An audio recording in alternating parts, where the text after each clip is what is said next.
You are about to enter a great adventure.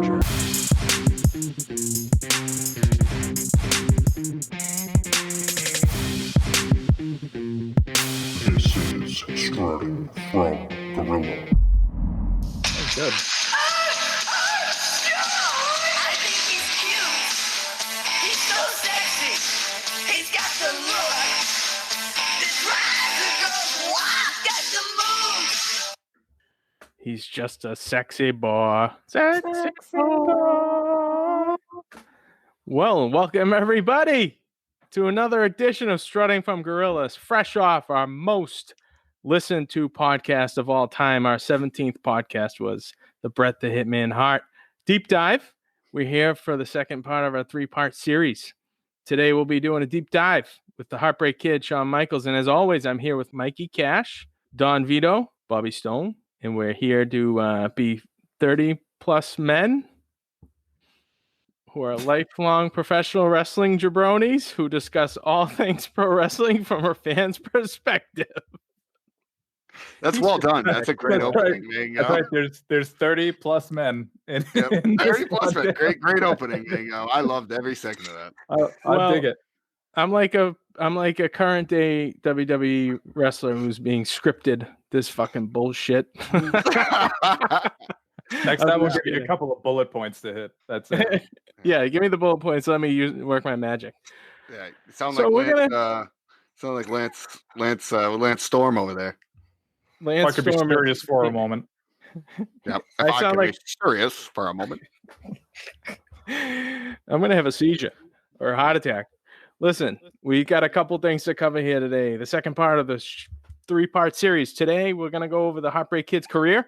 And then next week, we're going to do the Heartbreak Kid versus Bret the Hitman Hart in our third and final installment in this 3-part series.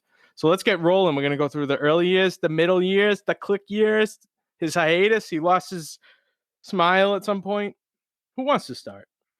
I could start us off. I mean, when we're talking about the showstopper, the main event, the one, the only, Shawn Michaels. Okay, we talked about Bret Hart last time. Now we're going into my favorite, Shawn Michaels. Not by popular opinion here. But, you know, the great thing about Shawn, I think we all watched the documentary. What was it titled again? I always forget. It's called Heartbreak and Triumph. It's on WWE Network. That's what and it was. I think that came out in 2007 or 2008. Yeah, because it didn't cover the last parts when he retired and everything. But Right. But just to kind of get into it, you know, Shawn Michaels obviously goes down. History is one of the better wrestlers in the business. He's an icon, a legend. But he started out, he's trained by Jose Lothario. Everyone will remember him from his time in WWE as Shawn's manager. But he actually started out with him. And one of his first gigs was in the AWA. And he came in, he was greener than grass, but he was a really talented guy, high flying, very good looking dude, had the body, had the build, and everyone really liked him. Started up in the AWA and met up with the only Mr. Marty Jannetty. Mr. Marty Jannetty, right? Him and Shawn started the tag team, the Rockers, and they were great. They were high flying guys. They were intense. Loved what they did. They also like to party, as I'm sure you know. Everyone knows Shawn Michaels was a partying guy, and they had a reputation for it. Had a stint up in WWF, and got called out for partying, and then they got the boot, and eventually came back and got a second chance in WWF, and they actually only won the tag team titles once in their career, but it was unofficial. It was such a bad match. I don't know if you want to talk about it, Mike. So basically what happened was they had a match against, of all teams, the Hart Foundation for the tag team titles. And it was on a Saturday night's main event recording. And apparently, according to both Bret Hart and Shawn Michaels, in the middle of the match, actually pretty early on in the match, the ring broke. The top ring broke, it just snapped. So they kind of went forward with the match and kind of did the best that they could with it. But ultimately, ultimately, the Rockers ended up winning the tag team championship. But because the match was so clunky and it was just so it was pretty terrible all around, which kind of sucks for both of those teams. That Vince had decided that he was just going to like stricken it from the record, and the tag team titles were then given back to the Hart Foundation. Is the way I understood it. Yeah, no, you're 100% right. That is exactly what happened. So they actually never ever won the titles officially, which is kind of crazy because I think they're kind of, everyone says everyone nowadays, if you look at, does the same spots off the top ropes, right? They do these high flying moves that you kind of take for granted nowadays. But the Rockers really kind of originated it. They were very fast, they were intense, and they had this work together that they did these very innovative moves that you've never really seen before. If you listen to a lot of the wrestlers, they'll talk about how the Rockers were very innovative in that. And when they came to WWF, I believe they learned a lot from Arn Anderson and Tully Blanchard, right? Right. Yeah. So when they first got into the WWF, the second time, I guess, like once they were finally in and didn't get fired, they worked with Arn and Tully, who were wrestling as the Brain Busters at that time. And I think that was one of their first major programs when they got in. And they credit both of those guys, especially Shawn does, with learning really just how to work in a match. They were still really early on in their careers. It was only like two or 3 years in, even working as a tag team. So he credits those guys. Arn and Tully sing their praises. They were doing things that were pretty innovative at the time. It was a good learning experience for them to work with those guys who had so much experience, obviously working as part of the Horsemen before they were ever part of WWF. You're 100% right. I think, that's the thing. Again, you have all these territories. We go back to it. These guys learn in these territories, and they learn the hard way. Like they have to kind of go up the ladder and make a name of themselves. And Shawn Michaels was starting to do that with Marty Jannetty, and they became a big name. They went on and wrestled for a few years together, and then there was the infamous barbershop segment. Okay, so Vito, before we get to the barbershop segment, yes, I know that we were jumping into their WWF days, but I wanted to real quick just give a little praise to their time in the AWA, because they actually won titles and they didn't get them retconned back. So it's in the late 80s. So he teams with Marty Jannetty. I think it's around 85. They try their stint in WWF. They get fired. They have like this whole rigmarole where they're kind of like shunned from a lot of the different territories at the time. So they work back in like Texas, and they're working in like the USWA or the ASWA, Jerry Lawler's old territory in Memphis.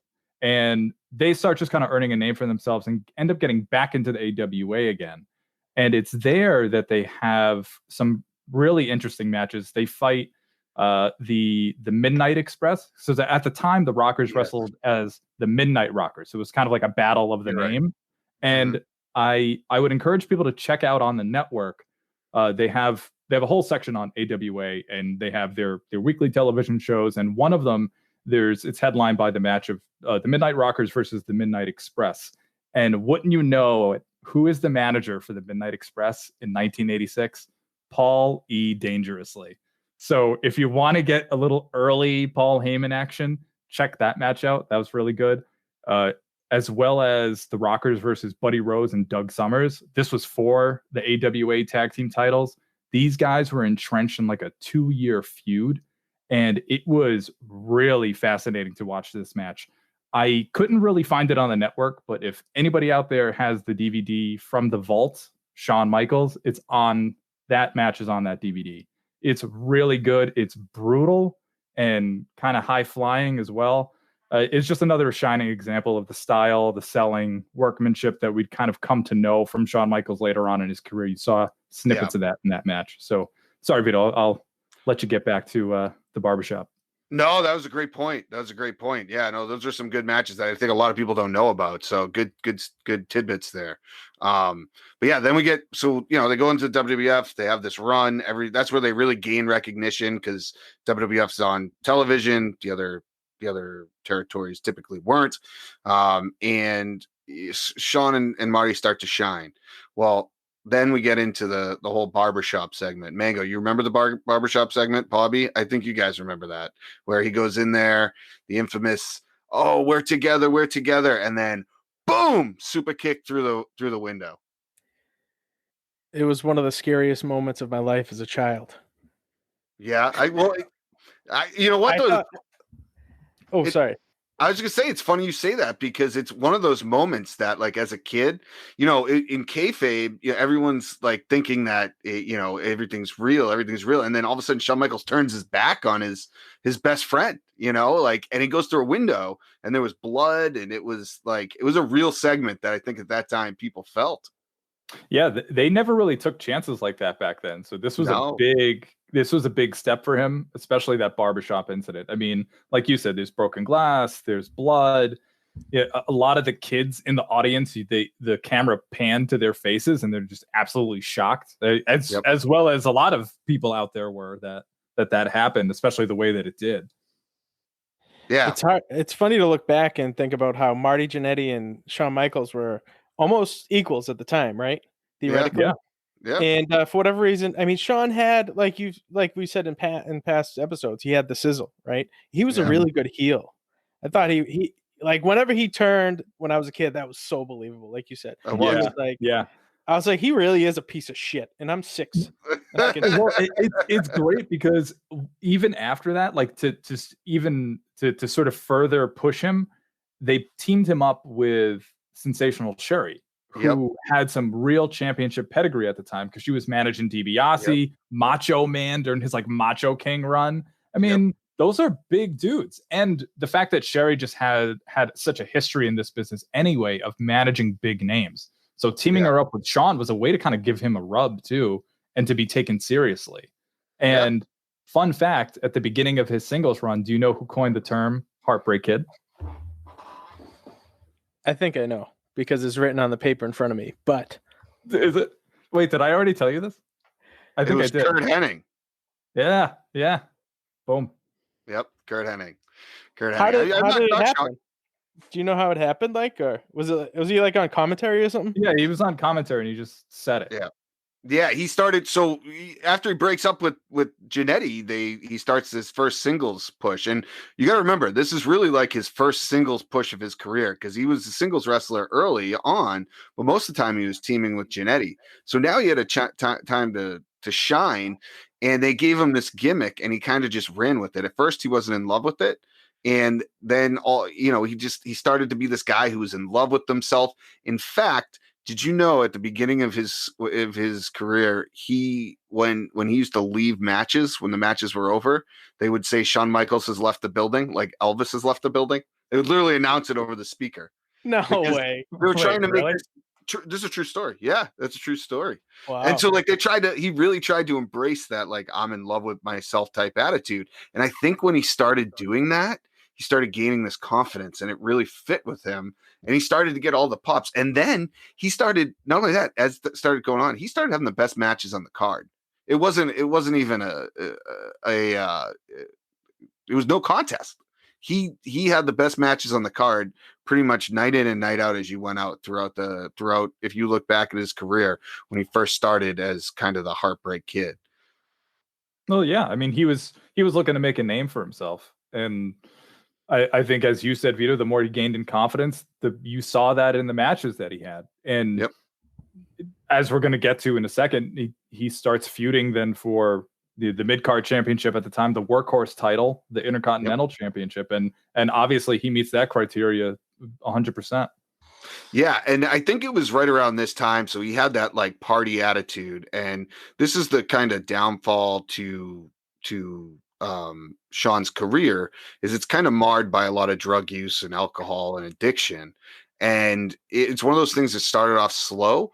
But I think when you are someone who's that small that puts on so many matches with big guys and does it so well, and then you're constantly giving 110% in the ring every single night, and you're doing those high flying maneuvers, like you're in pain.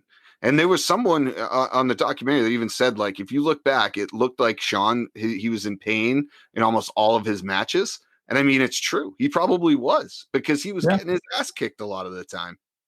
Yeah, I mean, he always had like some back stuff, but I think are you alluding to like his steroid bust? Because that happened. Well, in, like, no, that was 90 different. No, that was Okay. different. The All right. steroid bust. 'Cause- So he was busted for steroids, but I mean, he was still doing drugs at this point and drinking and hanging out with the guys. Yeah.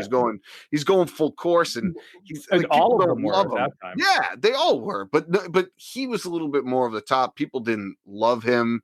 He wasn't, he was trying to push himself. But the steroid thing, he got busted for steroids, and he never took steroids a day in his life. So he says. Right. So he says. Wait, what did he say? It was because of him, because he was he was working with Kevin Nash at the time. So Yeah. he said it was because of all the stuff that he was doing with him, and he was just kind of bulking up. Yeah. This is the part of Michaels that just pisses me off. Is Yeah. when he can speak till the cows come home about all the things that he did well in his career, but as soon as you start bringing up these little things, suddenly he's Mr. Amnesia and he doesn't fucking remember any details about it. Yeah. Yeah, It he's just kind of a pisses piece me of off. poop.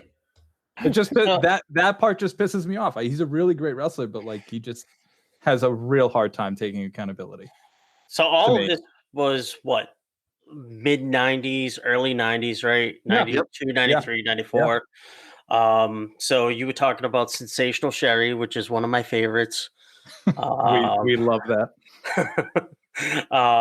But it was actually WrestleMania 9, where WrestleMania 9, for as it gets a lot of flack, but there are some iconic matches or matches that just kind of resonate a little bit more than they should. It was Tatanka versus HBK to start off WrestleMania 9. Great. It was a good match. It was a really good match, and this was also the time in which I never understood it, but Mad Dog Vachon's daughter Luna comes out with HBK, and it was just this cretin. You've got the Heartbreak Kid and a cretin coming out behind him, looking like something just walked out of Swamp. Yeah, it was terrible, right? Oh yeah. So Tatanka comes out a little bit later, and Sensational Sherry also just kind of lurking behind Tatanka, and it became a battle of the managers because Sherry's pissed that she got dumped for a Swamp Thing. I never made heads or tails of it. It didn't really make much sense to me. So when Diesel came along, it made all the more sense because some little dude needs a bodyguard. So Yeah. No, you're right. And that's right around the time where, Shawn had noticed, Diesel at WCW when he was Vinny Vegas, right? And he came over, basically just said, I quit WWE, I quit WCW, came over to WWF, and had his run as the bodyguard with Shawn Michaels, and it was this whole big thing. And they became friends, and then they also had Razor Ramon and Triple H, and they started the whole clique, right? And they became this tight group. And behind the scenes, people hated them because they like to push their weight around with Vince McMahon. But at the end of the day, I think it pushed a lot of the other wrestlers away too. You could hear it in their voices when they talk. But again, it's wrestling, right? It's a scripted event, right? And if you can further your results by getting back in the politics, it's like lobbying in DC, right? You do the same thing. So these guys did that, and they started to really gain a lot of steam, and they had matches against each other. They tried to pin wrestlers not in good angles, and they tried every which way to do that, and it's a big thing. But I will say, Michaels had some great matches with Razor Ramon. He had 2 of them. He did. Yeah. And I mean, the thing about Shawn Michaels is, if you ever want to go back and look at his career, you guys talked about him being, Mike, you said, the thing is he doesn't like to talk bad about himself, and it drives you crazy. And it's like, he forgets about it. It's not that he doesn't like to talk bad about himself. And it's just that there's stories that came out that were clearly true Yeah, And he yet doesn't want- he yeah. still just won't say it. And on it, it's been like 25 years. Like, who gives a Yeah. shit at this point? Like, it's fine. I At this know. point, it's been so long. Just say, I think- yeah, I did it. Okay, let's move on. I It's think he makes it worse for himself when he does this kind of stuff. But See, anyway, I- we're getting off topic. But No, but this is a good point because I also believe that if you're going to be a star and to be as good as he is, I mean, I bet you if you go and you pull all the wrestlers in that time, they'll tell you Shawn Michaels in the ring there's probably no one better. right, Like realistically. And all you have to do is go back and look at the ladder match with Razor Ramon. I mean, the guy literally had a match with a ladder and made it good. beautiful. Like It's a beautiful match. yeah, I mean it's unbelievable, and the way he sells is just great. So we'll keep moving along here, but so he gets he starts this whole thing with he gets close with the Click, and they do this whole thing, and then what happens? WCW comes in and basically takes Diesel and Razor Ramon, and they're leaving the company. And at that time, Vince and WWF was not in the best financial situation. So them leaving and going to a competitor is not really something that is looked at as a good thing. And they do this whole thing in Madison Square Garden where they break kayfabe, and they send their goodbyes and say their goodbyes. And at that time, that was looked very poorly upon. Yeah. Oh, sorry, Mike. Go ahead. I was gonna say real quickly. Let's just review because before Razor and Diesel left to go to WCW, right? Shawn Michaels took the next step in his career from Intercontinental Champion to World Champion. Correct. Right? You're And right. theoretically, I guess. Oh, and think about this, right? I just want to get your thoughts on this. He's been Mr. WrestleMania throughout his career. And Mhm. during that little period there where we were just talking about WrestleMania 9, 10, and 11, I don't think he won a match. I think he lost all three. He might have beat Tatanka, but he's fucking facing Tatanka. And then he lost to Razor Ramon at WrestleMania 10. Yep. He lost to Diesel in the main event at WrestleMania 11 with Pamela Anderson there. That's a good point. And think, try to explain to me, I guess is kind of a weird question, how you go and lose 2 WrestleManias in a row, and then on the third try you win against the greatest wrestler in the history of wrestling, Bret the Hitman Hart. I'll tell you why. It's because those two left, and they were trying to be the next face of WWF because Hogan had left. And when they left, Shawn Michaels had all the pull backstage. Like he was really logistically telling Vince McMahon this is what needs to be done, and he would argue with him. He would get all the pull he could to win that championship. And I mean, he had the stuff to back it up. If you watch his matches back then, they're fantastic. And Bret Hart, You're same right. thing. The difference between the two, Bret went about it in a nice, like professional manner behind the stage. Shawn Michaels was an asshole. He's the guy that Right. in like 6th grade that you just want to punch in the face because he's such a dick. Like that's exactly what happened. Punch him now. Forget about 6th grade. But again, I think you go back and this is a perfect example of it though. Like that WrestleMania 12 match, when we'll talk about it more when we have the Bret versus Shawn podcast. Right. But like after that match, like the tradition, like I think I told the story. The tradition is you like when you lose the belt, when you get backstage, you say thank you, blah blah blah blah blah. And Bret's all about that. Shawn Michaels wasn't. He didn't give a shit. Most of the time, he'd come out, he'd party, and he just didn't give a shit. He was all about himself. And like at that time, you had to really push to be the best in the business and the best at the top. And when you're at the top, you don't leave the top. Once you leave the top, it's tough to get back up there. And he basically just said, "Get out of my ring," to Bret. And that's when all this shit happened between the two of them. And then it just built up from there. And we'll go on more about that later. But that's just like the perfect example. But it comes back to bite him in the ass, Mike. I think. Well, yeah, it does. And to your point, Vito, this was sort of the build up this moment, and you also see a little bit of the degradation of sort of his like psyche as the rest of this year and into 97 and 98, because now he's got 2 of his best friends have now left to go to WCW. He was pretty pissed off about it. He was upset. That's kind of how it was coming out.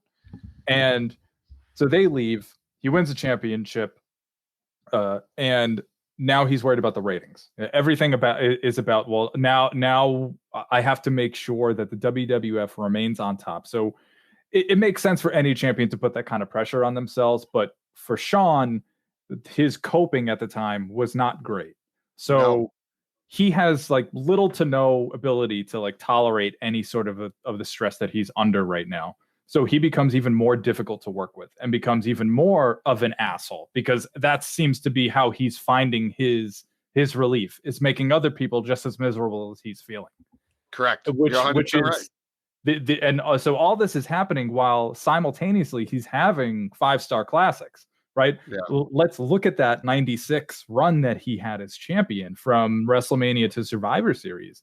He was working with some guys that arguably weren't that great of a wrestler, with, you know, being in with the ring with him, like Vader. I love Vader. You know I was gonna say Vader, but he had a really good match with Vader. I think he did really well with him. And he worked with Mankind also later on in that run, and that was really one of the shining moments for Mick Foley. He always references that Mind Games match as one of the best matches of his career, and people should check it out on the network. It's absolutely beautiful. Backing up a little bit on his run, his very first title defense is against his friend who's now going to be leaving, Kevin Nash, at In Your House, Good Friends, Better Enemies. Great title of the pay-per-view. Yeah, great title of the pay-per-view. Great title. I wanted my mom to rent that so bad. My mom wouldn't rent that for me. It was like, oh my god! You know how In Your House was like $20? Yeah, it was way cheaper. It was like 40. Yeah. I was like, oh man, I wanted that particular one so bad. I was so into Shawn Michaels versus Diesel. It was crazy. It was so good. It's so good. Was.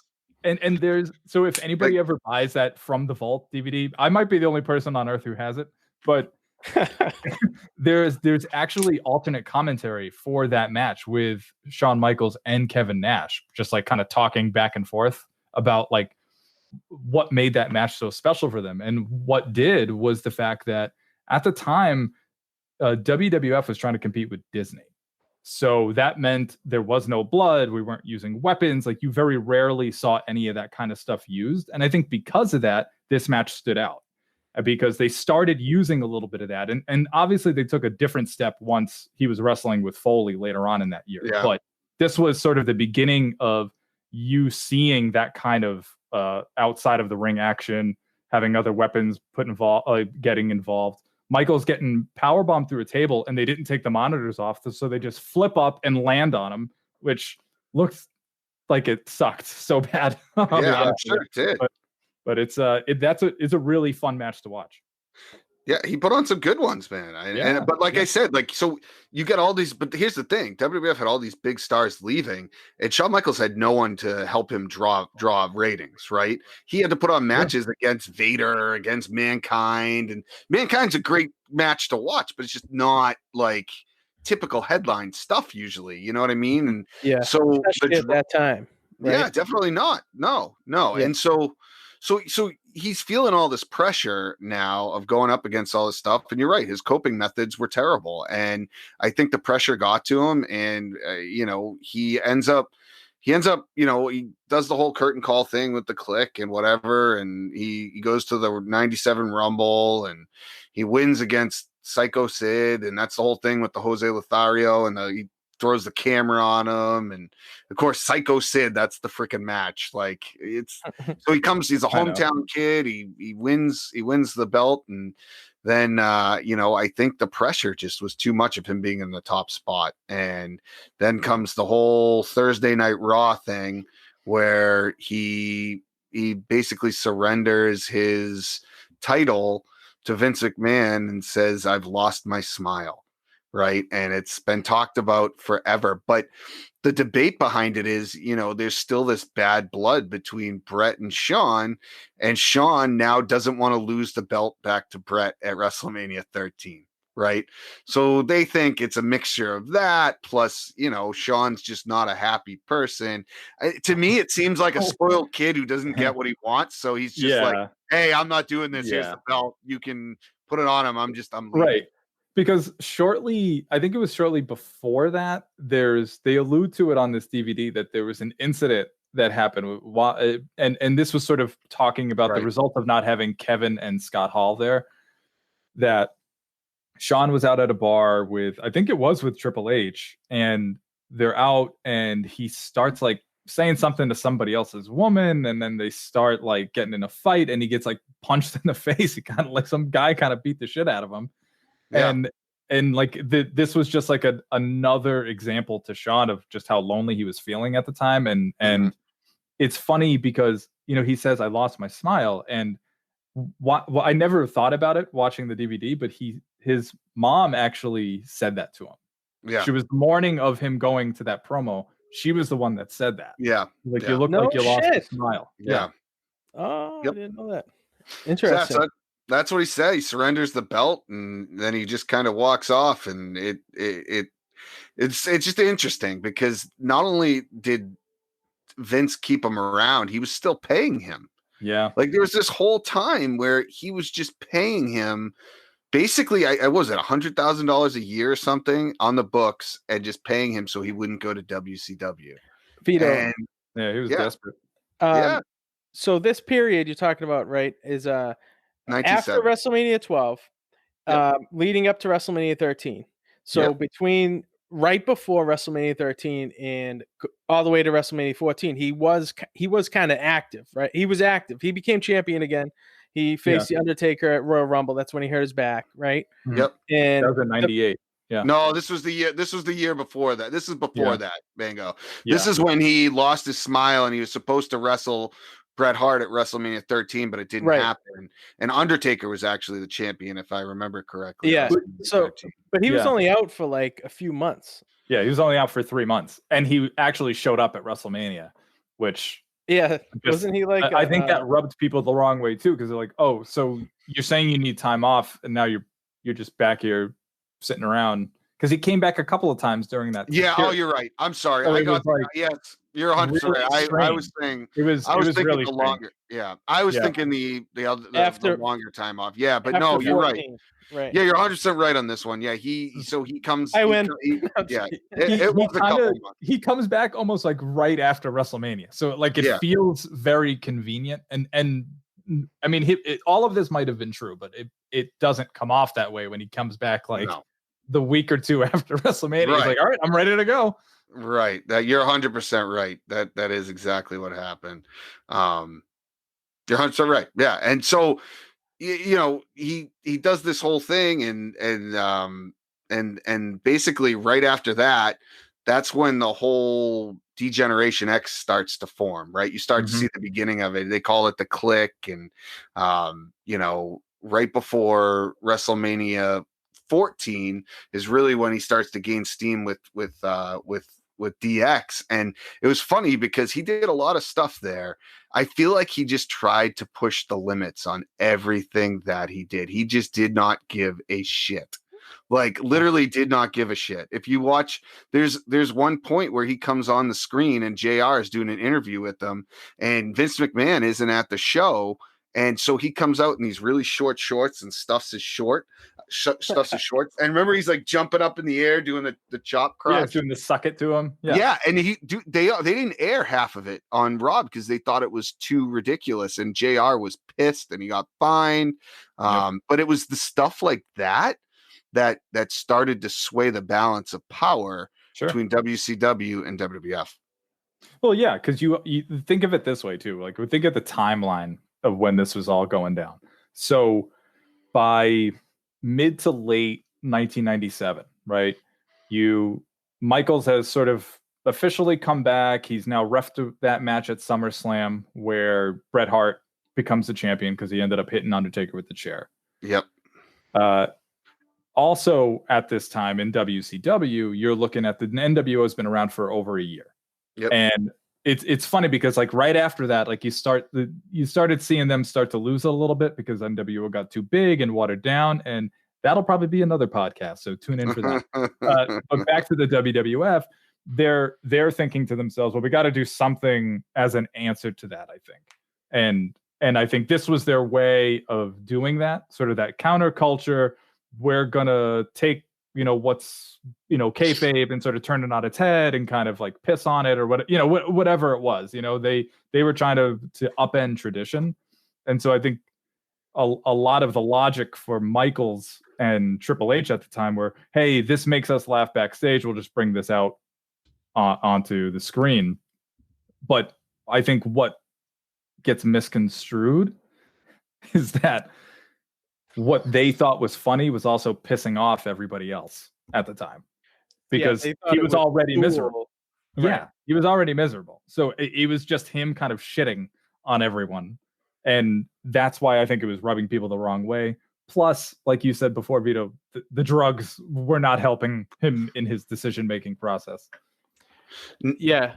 Oh, Vito, sorry. No, go ahead, man. Go. I just have a quick anecdote in regards to this. It's so funny that in that year, 97, 98, 96, 97, 98 was when WCW was kind of killing WWF ratings, right? Yeah, big time. I couldn't really tell you what the hell was going on at WC now. I mean, nobody talks about it now. In us as wrestling fans at the time, even though NWO was really cool, I didn't really like it. I mean, I liked it, but I love WWF. I always wanted them to win and all that sort of thing. So there was, and like you said, NWO is kind of losing its shine, and DX starts coming in. And this is such a transformative time for WWF. And Michaels, Vince, and Vito will say this. Vince saw Shawn as the guy with the it. He didn't think Bret had the it. It's because he saw Shawn Michaels as like his son. He saw Shawn Michaels as himself. Like he was a very angry, passionate person and wanted something his way. And they would literally bicker like father and son. And he saw himself in Shawn Michaels. And so I think that's why he pushed him so much. And he went with him and he listened to him. And you know what? He could argue till he was blue in the face, and Shawn would go out and do what he was supposed to do, whether he wanted to do it or not. But then there were times where he would just completely defy what Vince wanted, and it actually worked. Like the DX segment where they came out and they gave the State of the Union with DX. They did that because USA Network thought that what they were doing was too racy. It was too much for the time, and they came out and did this whole thing of like, we will not say the word shit, and they bleeped them all out and everything. Do you remember that? Yeah. And the USA Network loved it. Loved it. Dude, you're so right. And I keep thinking now back to the podcast that we did about like favorite faces and heels. And one of my favorite heels was this run of Shawn Michaels. I mean, for all the shit that I give him, and you know how I feel about Michaels personally, but as a wrestler, this was arguably some of the best work he did. It was awesome. He came, like, at least from this, I'll call it like, phase one of his WWF career. Like phase two was much different, but this one, and talking more about DX, because I really liked this 97 to 98 DX. Like, really only when Michaels was involved, because after that I was like, okay, so now they're just slapstick stuff. But when you look at how they formed, even when they had Rick Rude, when they had China, they made fun of these people, but there was there was this like underlying seriousness to everything that they were saying. And it was the same. It was kind of vicious in a way too. There's I mentioned it on that podcast, and I'll mention it again here. They are terrible to Jim the Anvil. I think it's terrible. Like a week or two after the Montreal Screwjob, which, folks, I know that we're skipping over that, but that's going to be episode 3.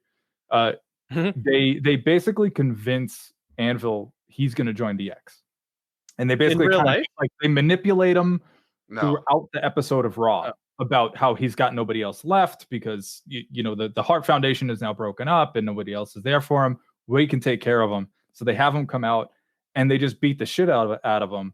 And you actually, I think that might have been how they wrote him off TV, because I don't think I remember seeing him again. But there's a little promo from Michaels afterwards where he's just talking about like DX rules the wrestling world, and just the way he says it, and it's just so oh my God, it's vicious, man. I just loved it because it felt so like dark. It felt gritty. Like it like for all the joking and gagging that we associate with DX, there was some real tension there. There was something very serious about those guys. Well, they also did the segment when Hart left the night after. I was watching this the other day. It was like I think it was 2 weeks after the whole Montreal screw job, and they're like, Bret Hart's gonna confront us here tonight, and I don't think he had shown up on WCW television yet because he had a 90-day or 60-day clause, so no one knew when he was going to show up on WCW. And they're like, he's going to show up here tonight and we're going to confront him, and like the announcers played it off so seriously and everything, and they go into the second hour of where they do the War Zone, right? It was Raw and War Zone, and all of a sudden they're like, all right, Bret, come out here, and it's a mini Bret Hart. Like I that was vicious, dude. Like I was caught off guard. Like all of a sudden, a small Bret Hart comes out and they slap WCW on him, and he walks off. Like, oh, it was awful. And the other one that was crazy was when he's going against Shamrock, and Shamrock gets him in the ankle lock. And when he's got the fucking lollipop in his mouth. On a lollipop. He's the only one that could pull something like that off, and no one would even know. Like, no one would even know. It's just such a cocky thing to do. And he played it off great. And he was awesome on the mic. He was so good on the microphone. And that's that part I loved when he was part of DX, and it's just so funny to me because as you get into the second part of his career, which we'll get to in a second, it was like night and day of who he was as a person. But like you could arguably say that the second part of his career was better than the first part. Yeah. And the first part was awesome. And so he's doing all this DX stuff, and Austin at this point is like really taken off, and Michaels is really struggling with the drugs, but he doesn't want to give up power, but knows that like everyone understands that it's time to give Austin the belt. They go into WrestleMania 14, and Michaels had hurt his back. Now there's a debate on this one, the same as the time he lost his smile, right? No, this one was real. No, this was so. Yeah, but there's still a debate about like the fact of how bad his back was actually hurt. You can go back and look at the match and see that he was in pain. But I was listening to the JR commentary, and there are a lot of people out there who still don't believe that his back was as bad as he says it was. Which, I mean, hey, even if that is true, he was doing so much drugs at the time. Yeah, I know. He needed to be away. Yeah. So I think regardless, I'm oddly enough, I can't believe I'm sticking up for Michaels. Thanks, Vito. But I think his back was legitimately fucked up. I mean, we just talked about it a couple minutes ago, how his back was constantly in pain. So he has this match with Taker. He kind of hits like the back, like the bottom of his back on like one of the latches on it, and it just looked nasty. Like when you watch it back, you kind of see how he hits it and like, ooh. But he gets told he shouldn't be wrestling and he needs surgery. So let's think about that, right? You already said that Austin was coming up in the ranks. They were going to be moving forward with Austin. So that means Shawn's no longer the golden boy. Doesn't matter how much he gets in his ear. He was losing clout because he was just getting further and further out of reach. And that's a bitter pill to swallow. And so now he's losing the ability to do the thing he loves, the thing he excels at, and he's got to now drop the title. Yeah. So I know. I mean, we know he didn't want to do it. I mean, there was reports about it out the wazoo, and then he has. There's that incident on the DVD where they talk about he's in City Hall Plaza in Boston. Yeah, and they someone threw a battery at him, which is fucked up. Don't throw things at the wrestlers. I think it might have been me, honestly. Wait, did you go? I think I was there. It was over at the Galleria Mall, or maybe it was City Hall. They did two City Hall Plaza. Yeah. Oh, that must have been so cool. Wait, Vito, did you go to that? No, I didn't go to that. I did go to WrestleMania 14 though, and it was awesome. Shit. That's awesome. My dad sold his soul. I'll never forget. He's like, we tried to get tickets. They sold out in like 90 seconds, and Jesus, this was like at the height of WWF, and so he goes, I think I know a guy, Anthony. I remember he came in the car and we drove to like this mobile, and this guy he pimped you out. Guy pulls up in a limo. This guy pulls up in a limo. My dad gets in a limo, comes out, and he's like, "I got the tickets," and that's all I remember. And they were like nosebleed. But it was a funny story. But it was an awesome match. But it was like you could see Michaels was in pain. You could see it was his time to leave. So he ends up leaving, after that match, and he gets he goes on this like 4-year hiatus. And this is when Vince McMahon continued to pay him money, so he would not go to WCW. He would make sporadic appearances. They were hoping at this point he would actually go back and he would have find his way away from the drugs and come back a better person. And it really didn't happen until there was when WCW got bought by WWF. He made some appearances in between here and there, and he actually wrestled for his own promotion down in Texas during this time. But I think they were just trying to keep him away. They knew Austin was on a good run and they wanted to see him get better.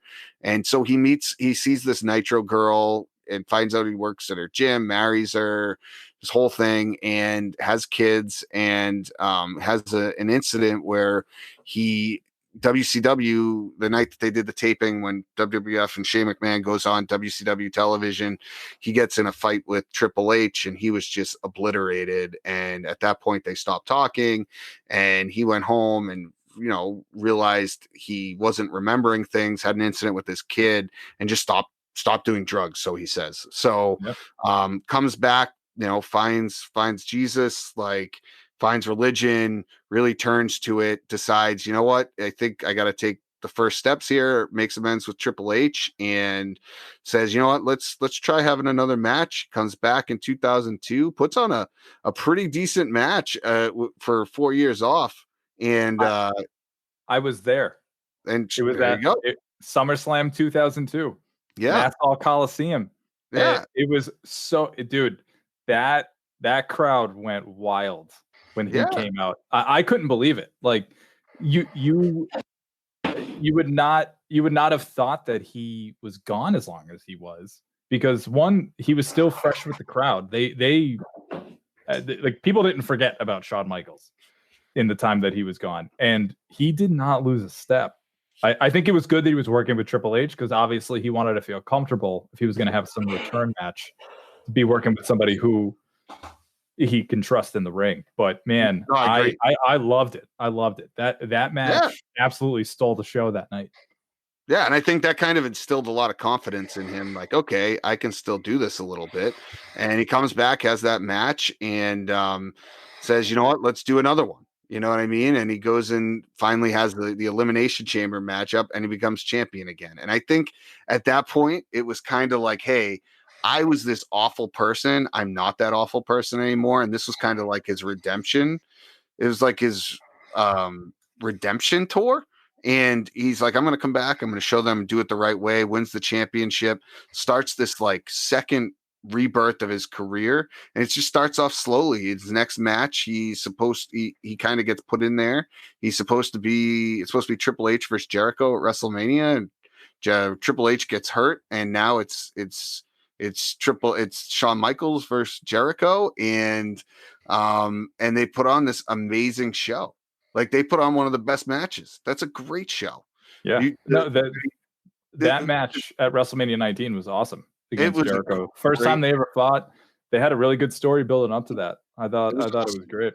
Yeah. So he goes on, and then he's like, you know what? I'm going to continue to do this. And he keeps doing it. He has matches against Cena, against Angle. But this point, it's not about him like holding the load of the company, the weight of the company on his shoulders, being champion. It's about him, putting on good matches and putting over these talents like Angle, Cena. And then he has a chance to wrestle Hogan, which, whole different story. Hogan, which could have been one of the greatest matches, and he just oversells the whole match, and it's ridiculous. He has a second run with the DX reunion, but this time it's a little tamed down, but it's still funny, right? And it's really funny. They do all the things with the camera and the production skits, and then he has, which this to me is what shows you that Michaels could wrestle with anyone, because he wrestled Vince McMahon, and put on one of the better matches at WrestleMania. Was that one of the WrestleManias? I can't remember. I think it was WrestleMania 22. Yeah, he has the street fight with him, and he does he gives him the elbow drop off the top of the ladder, and McMahon's like inside a trash can. Yeah, tell me someone else that can wrestle a 6 or 50-year-old man like that who doesn't wrestle and still put on a great show at WrestleMania. So the second part of his career is great. He has a match he has the match against Flair where he retires Flair, which is brings tears to my eyes to this day. Like, great match. And then he goes on and has all those 2 matches against Undertaker, where it's just, I mean, they could be 2 of the best matches of all time. And back-to-back classics. Yeah, he has the retirement match where it's streak versus career, and what a great ending. This guy comes back, has a second life in his career, and you could arguably say that the second part of his career was better than the first, and they were both damn good. Yeah, I mean, Vito, just jumping off of that, man. I mean, I'm trying to think of some of the other names he even worked with. So he got to work with Orton early on in his career. He got some matches against RVD, which I never thought I would see. He fought Jeff Hardy, which I always want. That was like some weird dream match I used to have in my head as a kid, and I thought that was awesome. His iconic moment against Shelton Benjamin. You guys remember that, where Shelton gets up on the top rope and he jumps at him, and then Michaels hits him with the sweet chin music and wins the match. It's like you look it up on YouTube. It's one of the coolest clips of all time of Michaels just hitting that super kick out of nowhere. Yeah. I mean, he was able to have classics with everyone. He was a much different person. And when you have this sort of change in character, in addition to a skill set that was already phenomenal, it's a recipe for success. And you saw that in this second run. You could see the relief in him as a person. And again, it translated to the ring. And he had some beautiful matches. I think of one of my favorites. 2008, he has this huge run with Jericho. They have this rivalry that just spans for, I think it's like 4 or 5 months, and each match was better than the last. It's some of the best work Jericho's done. No, I agree. I agree with you 100%. Yeah. No, the second part of his career was great. It was just good. It's a good redemption story, like, to see him come back. This great guy who clearly had a tough time. It could have gone the opposite way, right? Like, there's a lot of people in this industry where have gone the opposite way. We may not have gotten to see the second part of Shawn Michaels' career, and we did. And it makes me glad. It makes me really respect him a lot more. And you can really value his work now when you watch some of these guys wrestle. You can see a lot of the influence he has in their career. But it's still, to this day, I don't think you're going to find a better inside the ring performer than Shawn Michaels. I gotta say, next week's gonna sound a lot different after I listen to this praise from Anthony Vito. Yeah. I'm serious. Like, I mean, I didn't really think about how he had almost 2 separate Hall of Fame careers. It's kind of crazy. Yeah, he did. Yeah, and it was great. I'm a big HBK fan. If you're taking Bret Hart, if you're taking Shawn Michaels or Bret Hart, I'm taking Shawn Michaels. And I know you guys would do differently. Listen, we can feel differently, but still respect both of them as performers. Sure. They're good. As people, that's different. But as performers, gun to your head, one or the other. Who are you picking? Marty Jannetty. I take Brian Pillman. Yeah. Oh. Too soon. Come on. No, what are you talking about? For some reason, I thought that was like a joke about something. I don't know. No, it's the whole Raw segment that he had with the gun and Austin breaks into his house. Yeah, and then nothing ever happened. No. Like, we're not doing that anymore. Yeah. Is that a reference to Marty Jannetty's recent law? We have no idea. Marty Jannetty might be on the run. I'd like to just add one little thing. We have a Google Doc for our listeners where we kind of like run through show notes and stuff like that. And Vito put in Marty Jannetty, and he spelled Jannetty G-E-N-T-Y. Marty Jannetty. Marty Kennedy. Spelling of a name I've seen in a long time. Hey, listen, someone's got to write down the show notes around here. All right, someone's got to do it. He kind of made him Italian. He's like Ganetti. He's a more Ganetti. Scooby-Doo. He's a good partner, and he's gonna like it. You're right. Sorry, we got a little carried away there. Does anyone have any closing thoughts in terms? I mean, we've gone through Shawn Michaels' whole career. We're gonna have another episode where we're gonna talk about Bret versus Shawn. But any thoughts? Any outgoing thoughts? It's not even a thought. I feel like I've just been doing match recommendations now towards the end of the show, so I'll give people just like two of them. Oddly enough, they're both with Triple H. So Royal Rumble 2000. Hold on. Sorry, Royal Rumble 2004. Shawn Michaels versus Triple H, last man standing match. It's a friggin' classic. And their Bad Blood match in 2004. It was kind of one of the last times they fought, and it was in a Hell in a Cell, which again comes back to a point we had made several episodes ago about the Hell in a Cell meaning to sort of close up a feud and to be the culmination of a rivalry. Yeah, it's a great match between those two guys. So check those out. Awesome. Vito, any closing thoughts over there? No, I got nothing today. I mean, I thought it was a great episode. I enjoyed talking about Shawn Michaels. I enjoyed learning about Shawn Michaels. That documentary was great. There's also, Gorilla with JR podcast on Shawn Michaels. That was really good. But It's just funny because everyone you listen to who talks about him knows he was an asshole, like at the beginning of his career. But they're just like, he was so good in between the ropes. It's like they just respected him so much. And I think the fact that he came back and kind of redeemed himself, people give him that second chance, And I'm also excited because there's, we purposely didn't mention Bret Hart and talk about their matches too much because we're going to do it next time. And I think, that'll be good because we're really going to have a full episode on that stuff because there's a lot that goes into it. And rightfully so. They're two very great wrestlers that had probably the best feud, I think, of all time, even though it was technically like a real feud. So, yeah. One of the most legendary feuds of all time. We haven't heard a lot from Bobby Stone. Any thoughts over there? Nothing? I mean, there was a lot said during this episode today, some of which I'll be hearing for the first time during post-production. But you didn't know Bobby fell asleep. We thought he fell asleep halfway through the episode. He didn't quit today. Might have fell asleep. You might hear some snoring. I'm not sure. Bobby lost a smile. I think at one point he actually got up and went and laid down and then came back 10 minutes later. Yeah. I'm pretty sure that happened. He just took a power nap. Decided to come back. Yeah. Well, and Vito was still talking. It's one of those things. Roasted. No, in all seriousness, what I did listen to, everything was sound from front to back. Gentlemen, if you wanted to talk about the stock at all. Let's do it. Yeah, we need a Stone stock watch, man. It's a real big week for it. Lots happening. The stock is at $57, and if you haven't listened to us at all, it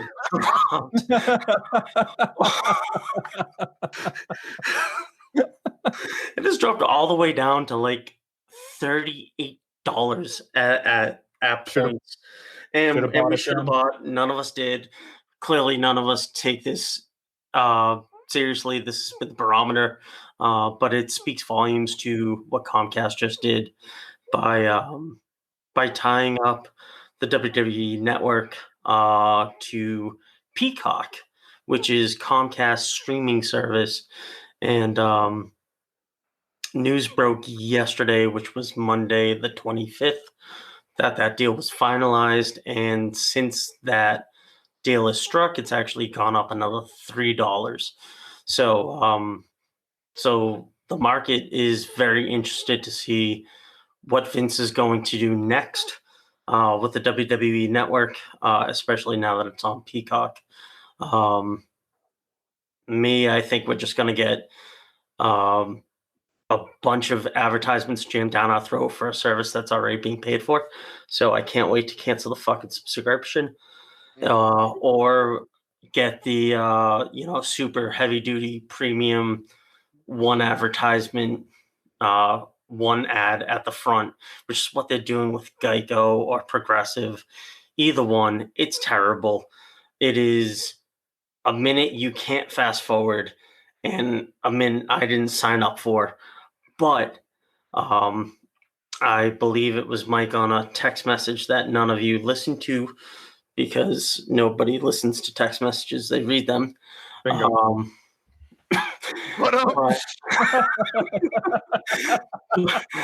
But it was a valid point where they've actually needed to figure out a new revenue stream for the service, or just for the network themselves, and I think it made all the sense in the world, and that was the right business move. But somehow, whether it was billionaire Ted or they're getting money from somewhere. They've got. Can I interject for a second here, just to piggyback on that? Oh, we haven't heard from you all night. I know, but do you know what really helps them gain revenue? Do you want to know what really helps them gain revenue? Contracts. Good fucking television. That's what does it. And they haven't had any, so they're losing all this money because people aren't watching. So they're like, hey, we'll just sell it to to NBC. That's exactly. Listen, I don't even want to talk about this because Vito, this is going to make me so angry. Yet I'm done for the night. I'm done for the night. I'm done. They've been in bed with NBC forever. This is not new. They'll continue to be in bed. The only time they got pissed off with NBC was when they went to TNT for a little bit, or TNN, whichever one it was. Spike TV, whoever it was. But then they came crawling back. NBC wanted to have it on USA, and here we are again. So now Comcast is in the picture instead of General Electric, which at the time General Electric was backing NBC. Okay. I was at first I thought you might have been having a stroke, and you just were like, "Oh, that's why they went back to General Electric." And here's National Grid with our closing comment. Thanks, Hewlett Packard. And we're moving on. Vito, you said something. I just have to correct you before we get some angry listeners. You said that they're making bad television and not getting money for it. Here's the thing: they get the money regardless whether or not the TV's good. They get $120 million a year. They're trying to make up for the live event show. They're not getting the live event revenue. Do I have to explain business to you? I will do it right now, you motherfucker. If they don't have good content and they're not getting the ratings, they're not going to get another contract like that. So they're might as well sell while they're hot and get this $1 billion deal while they can. Otherwise, I'm just saying. You were done. Listen, it's easy when your content is good. When your content is good and you're not making garbage and having Bad Bunny as your headliner for WrestleMania. I'm done. I'm going to continue talking about all the old school stuff with you guys. I'll believe this one. I know. I'm done. I'll believe this one. I see it. I'm done. Yeah, Vito just got like angry and broke up with WWE, but tonight he's going to be on the network real late for a little booty call wrestling event. Wrestling is so bad that we reminisce about Tatanka's career. Listen, I have two closing thoughts. I just want to get them out before we get going. If Vito would ever shut the fuck up. No, I'm kidding. I put out good content. He just puts out content. There's a difference. On average, some of it's going to be good. Yeah, that's right. Yeah, broken clock's correct twice a day. So two thoughts. Firstly, when I was a kid, actually looking back, I was thinking about the Good Friends, Better Enemies pay-per-view with Shawn Michaels and Diesel, which I never got to watch. And actually looking back, I never got to see any of the pay-per-views growing up because I just my parents would never, never rent it for me. Long story short, I went back and looked at one, and Shawn Michaels is coming down the ramp, gets into the ring. He does his like pose where he flexes, and then the fireworks don't go off on time, right? So he does his flex, stands up, and he's looking around, and then the fireworks go off. And he's just like, he was probably on like 9 different drugs. He starts fake stroking himself in the middle of the ring. I remember And- that. Right. And as a kid, I never saw any of this stuff as a kid. I just didn't notice it at the time. But it's just really interesting. He was like so kind of crazy and sexual. It's kind of weird.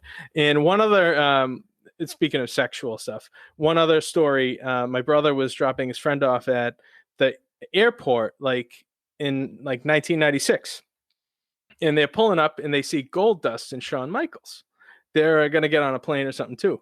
And my brother's friend yells out the window to Shawn Michaels. He goes, "Hey, you're gay," right? So what does Shawn Michaels do? He comes over and he goes, "Hey, did you call me gay?" And sticks his hand in the window, crushes the dude's sunglasses in his hand, and then spits in his face for calling him gay. I swear to God, this is a true story. While that's happening, Goldust is fake elbow dropping the front of the car. Totally deserved. Doing like big, Totally he's like, deserved. "You can't take this," dropping fake elbow drops while the other kid's getting spit in the face. It's just crazy. I've been dying to tell that story all night. That is a wild story. Yeah, I probably told you guys that a bunch of times, but we were drunk and couldn't remember. I think I've told you guys that story. Probably have. Maybe you might have. Well, now the whole world knows. Well, there you go. All right, so that's it for tonight. Great episode, boys. That was a lot of fun. And we'll see you all in 2 weeks talking about Bret Hart versus Shawn Michaels. See you then. We now return your perception of reality to you. Until next time.